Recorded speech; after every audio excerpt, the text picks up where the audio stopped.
Sedang ada di lounge karena pagi ini di hari Senin gua akan terbang ke New York City untuk kembali mendatangi keluarga gua dan menghabiskan sejumlah minggu di New York City. Jadi .id Weekly Vlog episode ini dan seterusnya akan menyenangkan untuk yang ngikutin vlog ini karena pengen lihat New York. Selamat datang di .id Weekly Vlog.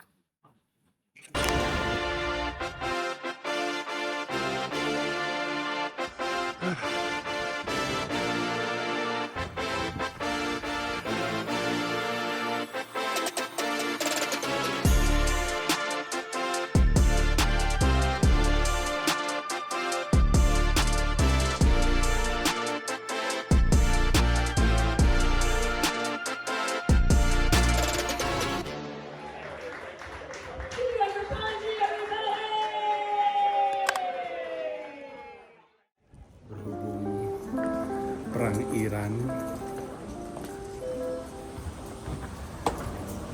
tiket ENE naik jauh, jadi gue ada beberapa penerbangan tidak transit di Haneda dan tidak ketemu sama executive lounge-nya ENE. Sekarang ketemu lagi, kangen juga.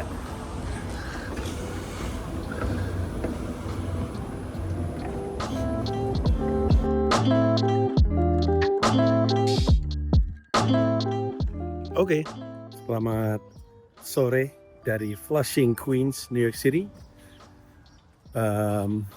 Gue nyampe Senin malam, jam setengah 12 malam.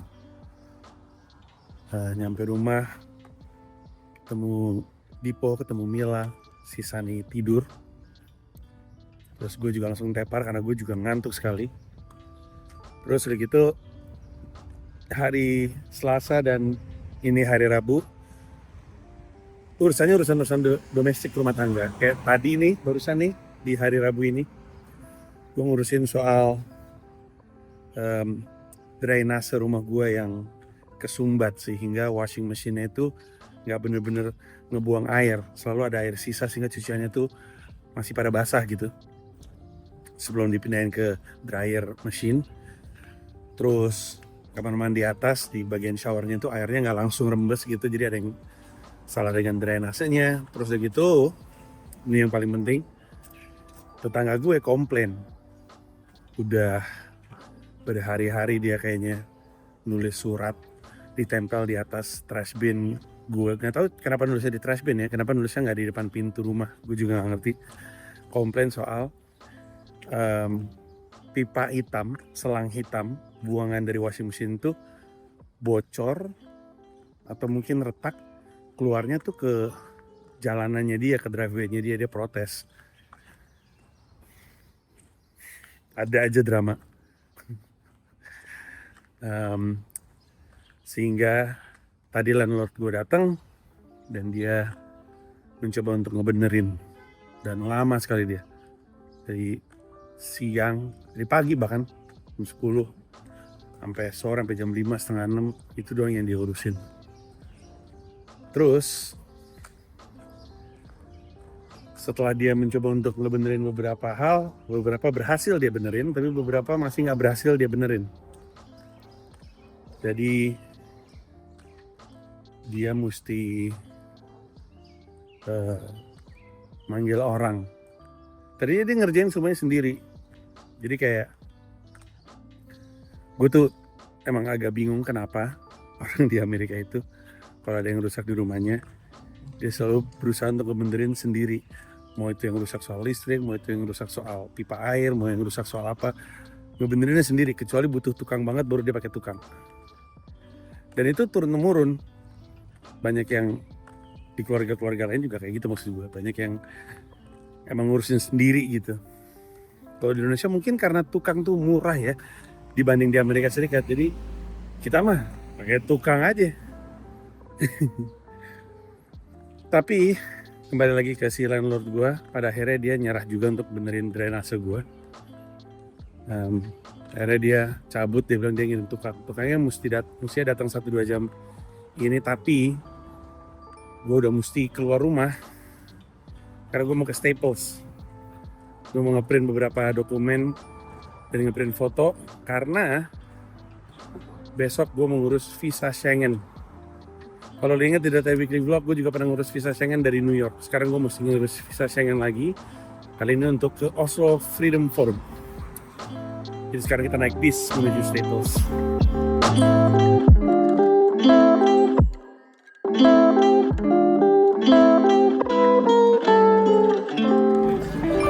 Oke, selamat pagi. Ini adalah hari Kamis.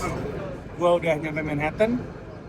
Kita akan ke VFS untuk ngurus visa Schengen karena gue akan ke Norwegia untuk Oslo Freedom Forum untuk stand up.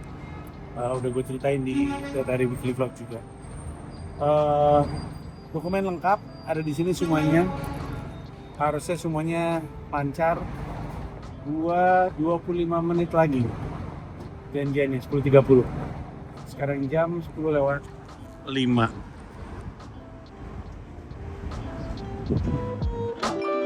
Ya, ini dia tempatnya. Pagian kita nyari kopi dulu kali ya. Tempat kopi pas di samping VFS. Tempatnya bagus tuh. Pertanyaannya adalah kenapa gua ngurus visa untuk Eropanya di sini dan bukan di Jakarta? Jawabannya adalah karena terbangnya awal Juni, sementara sepanjang bulan Mei gue habiskan di New York City. Gue di sini sekitar hampir sebulan. Dan kalau pertanyaannya, kok bisa lo ninggalin Comika hampir sebulan?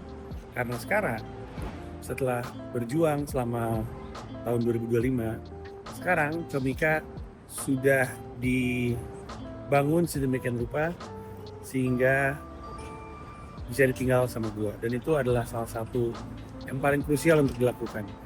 Gue nggak tahu lu pernah dengerinnya atau enggak, tapi gue dengar dari ada orang, gue lupa dia entrepreneur gitu, terus dia bilang bahwa the more valuable you are to the company, the less valuable the company is. The more valuable you are to the company, the less valuable the company is. Jadi semakin berharga gue terhadap perusahaan, semakin nggak berharga perusahaannya. Kenapa? Karena dia mengandalkan gue.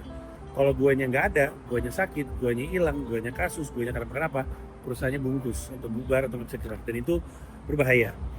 Apalagi sebagai seorang CEO, gue punya peran yang sangat spesifik, peran yang nggak bisa gue jalanin kalau gue terlalu tersibuki sama hal-hal yang sifatnya operasional. Seorang CEO itu emang nggak harus ngurusin teknikal tiap hari, karena dia jadi nggak bisa mengerjakan apa yang jadi pekerjaan utama dia. Secara umum sih seorang CEO ya, ini di luar hal-hal seperti ngebangun culture, kemudian menjadi brand ambassador untuk perusahaannya.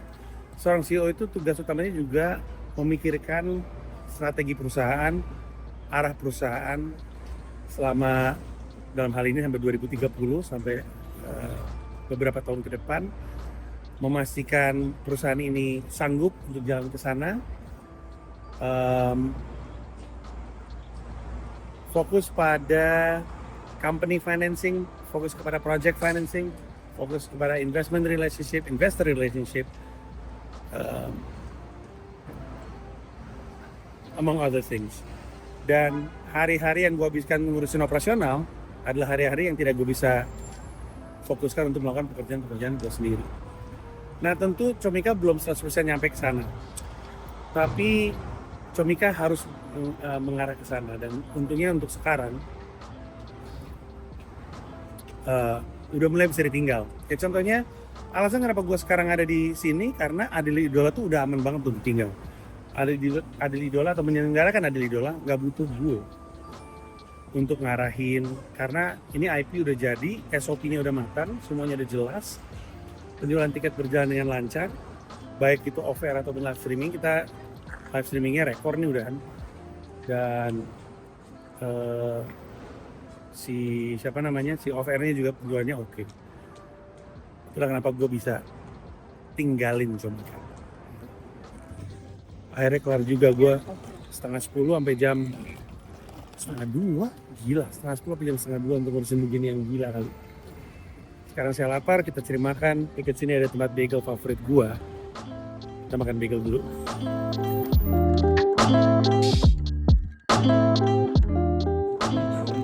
Kalau ada yang nanya, ini kalau aja ya. Kalau nggak ada ya nggak apa-apa. Tapi kalau ada yang nanya, apa makanan favorit Panji di New York City?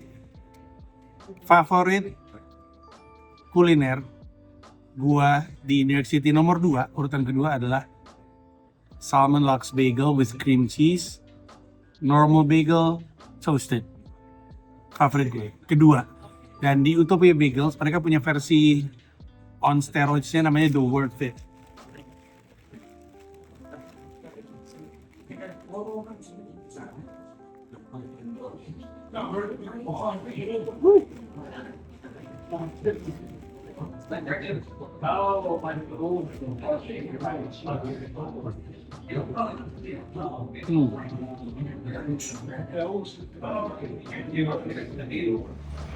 Ingat ya, pokoknya kata Panji, kalau mau nyari bagels di New York, makan di Utopia Bagels.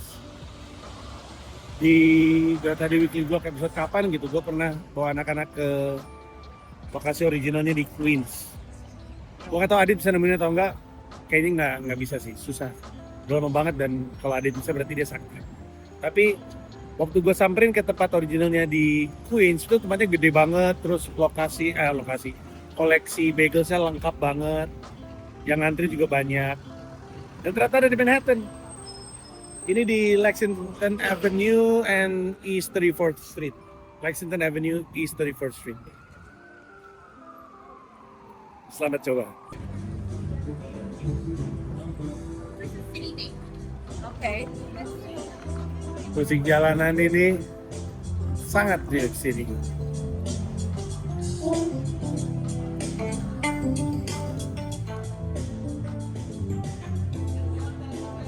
Musisi jalanan bukan cuma ada di Jogja, bro. Sebenarnya juga ada musisi jalanan sedang beraksi. By the way, gue lagi jalan kaki untuk menemui seorang komika Indonesia yang saat ini sedang berada di New York. Siapa dia? Kita lihat nanti. Disamperin abang-abangan. Ini abang-abangan saya. Keren bang. Orang abang-abangan lu kayaknya. Bang, keren bang. Sukses di sini ya. Gua memantau komika perantauan nih. Iya bang, makasih bang. Ada masukan nggak untuk saya bang? Ya sering-sering nongkrong sama abang-abangan yang lain. Saya ansos bang. Ansos. Ada masukan lain nggak bang? Ntar saya tanya Remin deh ya gimana caranya. Ansos survive. Ngobrol-ngobrol aja tadi, ngobrol-ngobrol soal sekolah, ngobrol-ngobrol soal popular kids. Speaking of pop culture, what are you into? Are you still into the Beatles? I mean, yeah, I still listen to them occasionally. Actually this morning I was listening to You Really Got a Hold of Me. You really got a hold. You really Thinking of got a hold. my crush. Yeah. Because that's like kind of describes the situation I'm in right now, especially the lyrics. I wanna leave you, don't wanna stay here. I like, yeah, that's just me. I don't wanna like be in love with a bum, and like, cause he is kind of a bum. I'll just say. I mentioned this before, but like the only redeeming quality is his face. And That is, he looks pretty. He's beautiful. yes, he's Beautiful pretty. looking. He's pretty, but he better like. I genuinely hope to find like more redeeming qualities, like at least some sort of like good in it. I mean, I've seen him. Problem is, we know that he skips class, and Yeah. from that, we know that he doesn't care much about his future or his life, and it's a problem, right? Yeah. And well, I've also seen like how he interacts with like my other classmates, and he's very polite with them at least. And the teachers seem to say like good stuff about him. So that I'm glad about. That is, I guess that can also count as another redeeming quality of my crush. Speaking about the Beatles song, isn't it amazing that a song that was written in the 60s, 1960s, is still relevant and relatable in the year 2026. Yeah. Isn't it crazy how art can do that? Yeah. Yeah. Any other musician that you're listening recently? That's a good question. I don't remember. I don't think so. Do you still listen to what was the band again? Oh, Tally no. Hall? Tally Hall and Yolker. I still listen to Yellowcry. I haven't listened to Tally Hall in a hot minute. Hmm. Oh, You grew my out of it? Tally Hall era. I guess so. I usually grow out of like a lot of phases and stuff like that. Hmm. Ah! Eh. Yeah, ada mama. What's up? Enggak lagi nge-vlog. Bye. Yeah. You're still listening to Yellowker. Yes. Yeah, I remember I mentioned about you and Deepo going to the Yellowker concert, Mhm. just the two of you to Manhattan, and then some in my comment section was like, "Oh, I love Yellowker as well." Isn't it wild? Because I don't know. The only person I know listens to Yellowker is you, and it turns out there are a whole bunch of people. Yeah, Yellowcry has like thousands, I think more listeners on Spotify. Wow, Yeah, 2.7 million monthly listeners. crazy. Yeah. Because the music is pretty, I would say it's far from what we would define as pop music. You know what I mean? Mhm. Well, yeah, it isn't pop. Yeah. It's like a folk song. Yeah, folklore, stuff like that. Folk Also, style. interesting to me is how you ask for a batik shirt. Yes, Yeah. I feel pretty with batik. Tapi the red one and the blue one, the like sleeve thing, Mhm. it's too small. Mm-hmm. Like if I raise my arms a bit, Mm. then it just feels like my armpits are being pinched. And like, It's weird.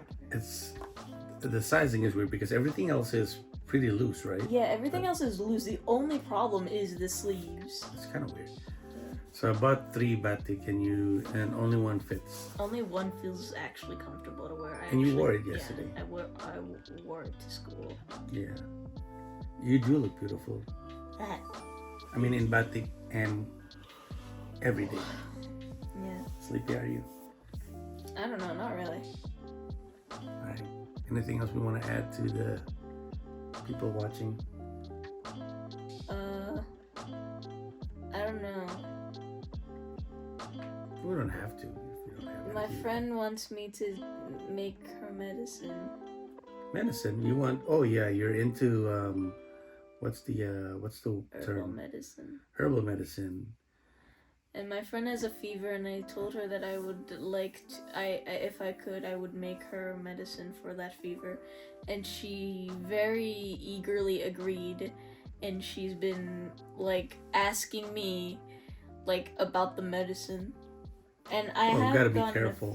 I know I have gotten some ingredients.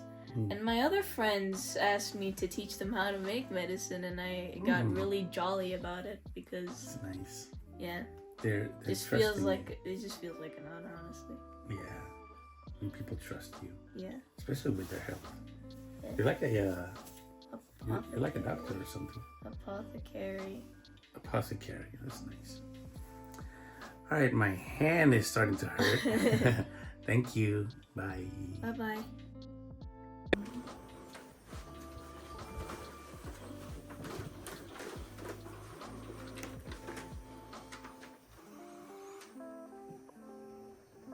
Happy Birthday to you. Happy birthday to you. Happy birthday. Happy birthday to you, Deepo. Happy birthday.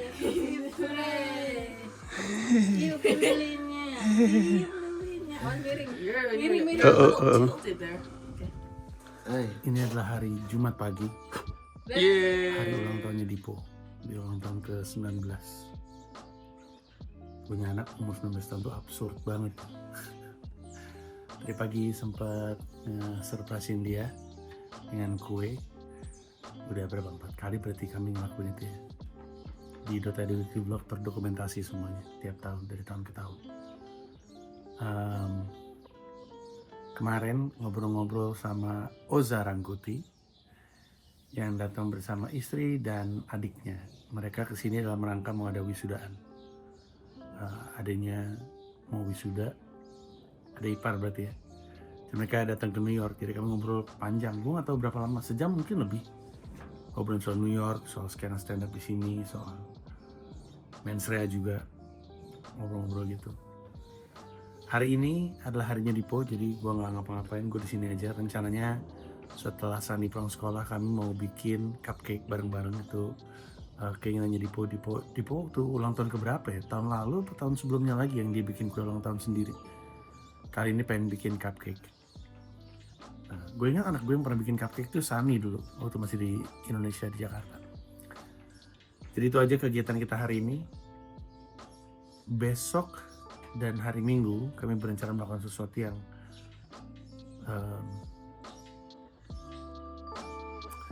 mungkin istilah yang lebih tepat eventful. Jadi kita lihat seperti apa besok.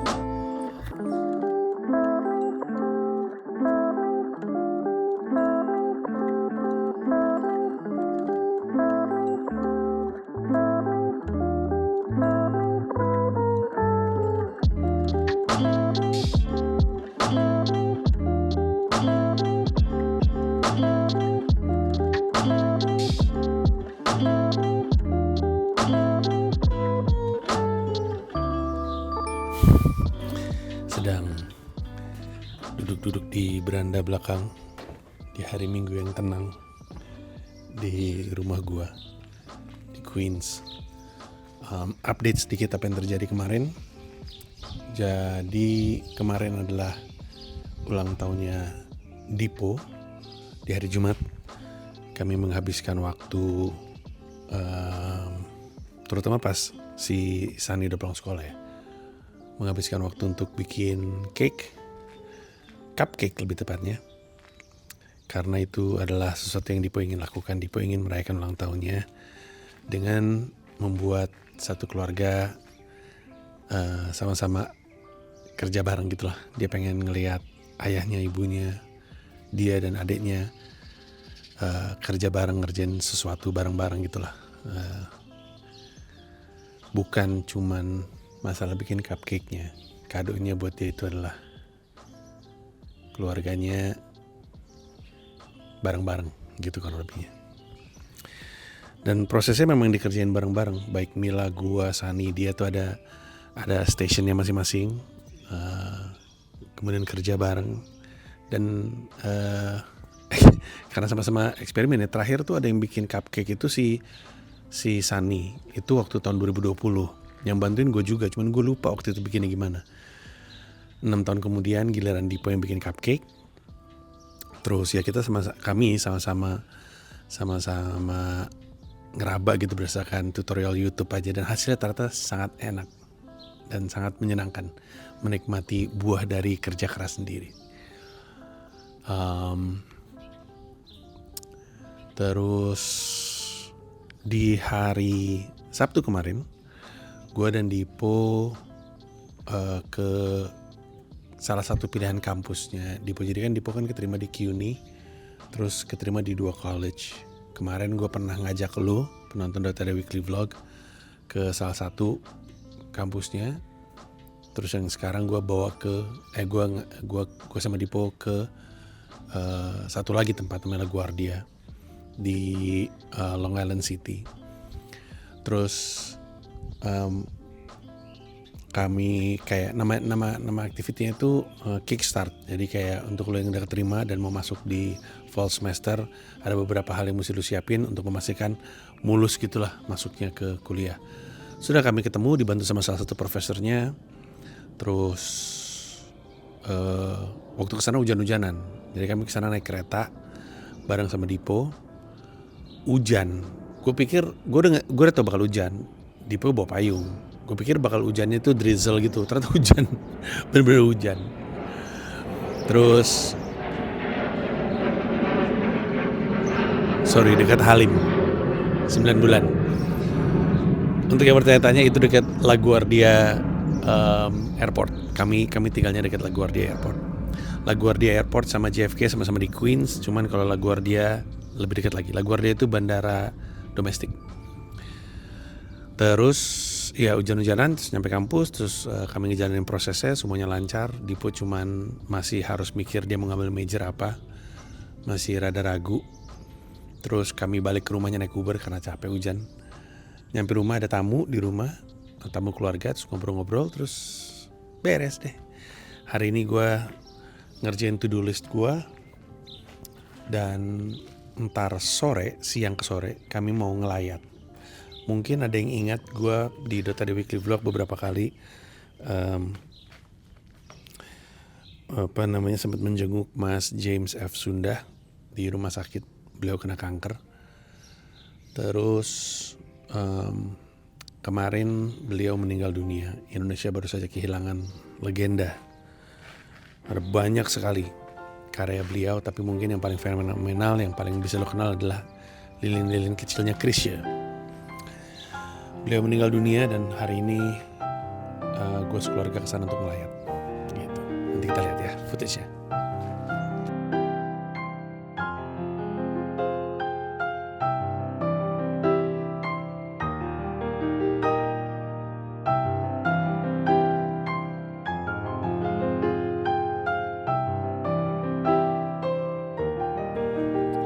Oke, sebuah update terakhir. Kemarin di hari Minggu, seperti yang gue sempat bilang, gue ngelayat almarhum James Sundah. Kemarin disemayamkan, gue datang sekeluarga. Terus syaratnya tidak pakai baju hitam, jadi boleh pakai baju biru, merah, kuning, orange, ungu. Disarankan ungu karena banyak yang pada pakai baju ungu, bahkan balianya ngecat rambutnya ungu karena nggak pengen meninggalnya Mas James itu jadi sesuatu yang gelap dan abu-abu gitu. Pengennya riang seperti hidupnya Mas James ketika masih bersama dengan kita. Dan gue ngelewatin prosesnya, gue sempat ngucapin bela sungkawa gue ke Mbak Lia dan juga ke anaknya Eric. Terus setelah itu pulang ke rumah, sempat ketemu sama banyak sekali orang. Ada banyak bapak-bapak, ibu-ibu, semuanya pada pengen foto sama gue gara-gara mensre ya. Pulang ke rumah malamnya gue memimpin meeting para leaders, para head dari departemen dan business unit di Comika. Dan seperti yang gue sempat bilang, sangat menyenangkan untuk tahu bahwa semuanya udah bisa jalan dengan sendirinya gitu ya, udah bisa autopilot. Tugas gue di tahun ini adalah menunjuk ke arah mana kita bergerak untuk tahun ini, menentukan strateginya seperti apa, mengingatkan mereka strateginya seperti apa, lalu memetakan tahun ini kita ngapain dari rencana 5 tahun kita ke depan, kemudian ngecek di meeting head apakah semuanya berjalan dengan rencana. Gue bilang di meeting tersebut ujung-ujungnya emang harus execute. Jadi ada masa di mana kita menyusun rencana, ada masa di mana kita execute. Ya udah, sekarang waktunya execute, kita jalanin aja plan kita seperti yang direncanakan. Dan Comika itu kan sederhananya ya, itu adalah bikin sebuah event, nggak sekedar event biasa, event penting, event vital. Kemudian event ini akan menghasilkan revenue dari penjualan tiket off-air, tiket live streaming, dari merchandising, dari sales, dari CCC karena pasti ada pre-show terkait setiap event di Comika Comedy Club.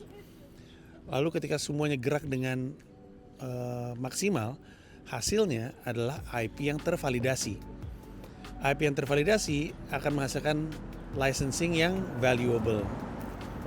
Jadi licensing yang valuable itu membuat kita bisa mendapatkan licensing deal, entah itu ke Netflix, entah itu ke platform lain, entah itu licensing dalam bentuk biji kopi, entah dalam bentuk buku, apapun itu akan menghasilkan hasil yang optimal. Dan itu ketika udah mulai masuk ke periode licensing, marginnya, profitnya gede, dan itu akan diputar lagi ke event lagi, dan seterusnya. Dan itu yang kami kerjakan, dan sejauh ini berjalan dengan menyenangkan. Kayak contohnya acara yang bentar lagi ini, Adli Idola, nggak ada Panjinya, tapi penjualan tiket offernya udah sold out, udah 1.200-an. Terus penjualan pay-per-view-nya mecahin rekor. Ini membuktikan bahwa yang penting bukan serta-merta di mana platformnya tayang secara pay-per-view ya, tapi apa konten yang kami buat gitu. Karena ditaruh di platform sebelumnya, ditaruh di platform sekarang, ternyata kami bisa tumbuh, bisa lebih baik gitu. Happy gue, sehingga gue bisa fokus dengan tugas gue yang utama sebagai seorang CEO. Setup culture, karena itu cuma CEO yang bisa. Pokoknya sederhananya adalah kerjaan ini bisa dikerjain sama orang lain nggak? Kalau nggak bisa berarti itu kerjaan CEO. Ngebangun kultur, nge-setup kultur, CEO. Bikin plan panjang, CEO. Menentukan apakah yang harus dilakukan untuk sampai ke plan panjang tersebut, CEO. Memastikan kita punya orang-orangnya untuk bergerak ke arah sana, CEO. Project financing, company financing, CEO. Jaga relasi kepada mitra, kepada key resources, tugasnya CEO. Dan itu yang harus jadi fokusnya gue. Sisanya itu soal eksekusi, dan itu bisa di bawah tim gue dan operationsnya. Itu aja untuk sekarang. Kita ketemu di episode minggu depan di .id Weekly Blog. Thank you, bye-bye.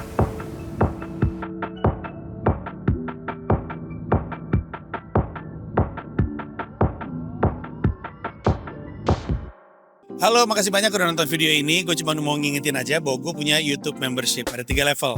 Satu paham itu Rp30.000, satu rasa itu Rp150.000, dan satu jiwa itu Rp1,5 juta. Masing-masing punya manfaatnya sendiri-sendiri. Untuk yang satu paham, lu bisa mengakses semua video eksklusif gue. Seperti Sila, di mana gue ngomongin politik, Siniar Hiduplah Indonesia Maya, dan juga open mic gue baik di Jakarta maupun di New York City. Nah, kalau misalkan lu masuk ke satu rasa, semua tadi plus video-video panjang gue, seperti misalnya open mic-nya Mensrea, open mic show lain, kemudian gue lagi ada pertunjukan di kota-kota lain, semuanya gue taruhnya di satu rasa. Untuk yang satu jiwa, semua tadi, jadi benefit satu paham, satu rasa, plus lu bisa masuk grup teks, di mana gue dan member-member satu jiwa lainnya akan bisa ngobrol-ngobrol bareng di situ. Dan kalau lu jadi member satu jiwa selama lebih dari 2 bulan, lu bisa minta merch apapun atau tiket gua apapun tanpa harus beli lagi. Tapi ada syaratnya. Kalau menurut gua lu ganggu atau lu mengganggu member lain, lu akan dibuang oleh gua dari grup teks tersebut. Jadi silakan bergabung. Dipo, we have an update.